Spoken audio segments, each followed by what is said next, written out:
Welcome to Cornerstone Plus. In this video, we're answering the question, are food shortages coming? This is an excerpt from a full-length podcast called In the Gray.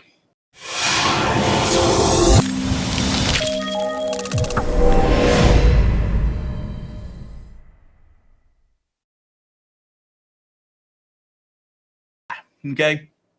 But yes, I think it's inevitable that we will see food shortages. I think that is inevitable at this point. I think we already are. A lot of organizations do a real good job of hiding the fact that we are. But the grocery stores certainly are not as full as they used to be. There are some items that are very hard to get now. So as food shortages come, now let me also preface it by saying this.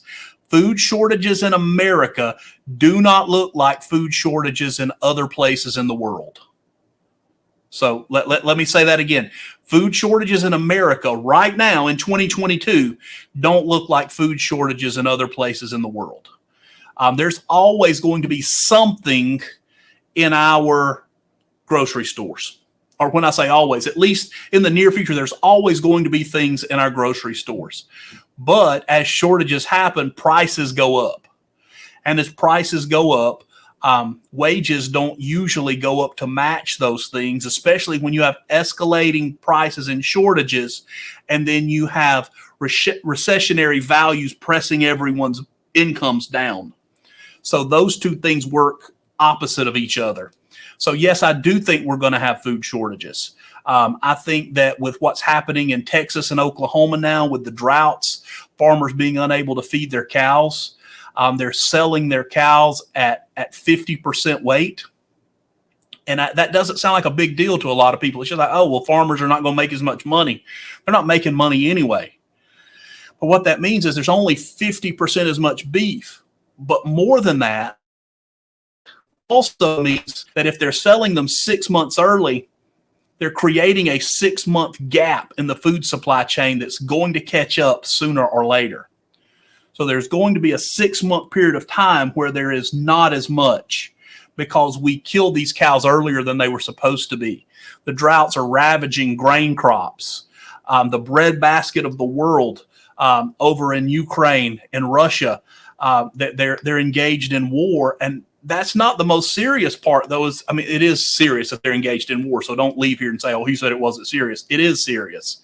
But what's even more serious is the fact that the war is hiding the fact that those crops are coming in at 50% or less compared to what they have in the years past, because we're in a grand solar. This is kind of my thing, too. So I'm not going to go all night with this because we're also in a grand solar minimum, which means that we have less sun activity. So plants grow less during grand solar minimum. So we're at the beginning of that cycle and with the drought. And then we literally in our country are paying farmers not to grow food. All of those things will contribute to food shortages. Now, what do I do? How do I respond to that? Learn to grow some things. Get you a bucket and plant a tomato. It's too late right now.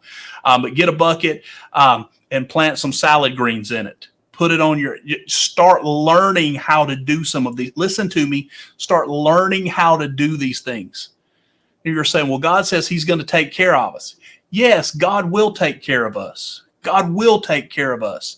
But throughout biblical scriptural history, the way God often took care of his people was that they saw the things that were happening and they heard the voices of the prophets as the prophets foretold things, and they got ready because God was revealing things. Come on, somebody. He was revealing things to them. So as he reveals those things, we, in response, get ready. So how do we do that? Look for sales and buy extra cans of food. I'm just telling you. Buy some cheap things like rice and pasta and beans. 1 pound, I'm going to throw some numbers out at you right now. 1 pound of dry goods, dried beans, dried rice, pasta, corn, whatever it is. Every pound of that kind of food is roughly 1,500 calories. So 1 pound is 1,500 calories. So then you can do some math so that you can have that stuff on hand. I do this stuff pretty emphatically. This is one of the things that I teach in other places on. So it's something that I look at. I also grow a lot of food, so learn to grow things. Here's another thing too that can go hand in hand as we start looking for a way to supplement our food. Go build some relationships with some local food growers.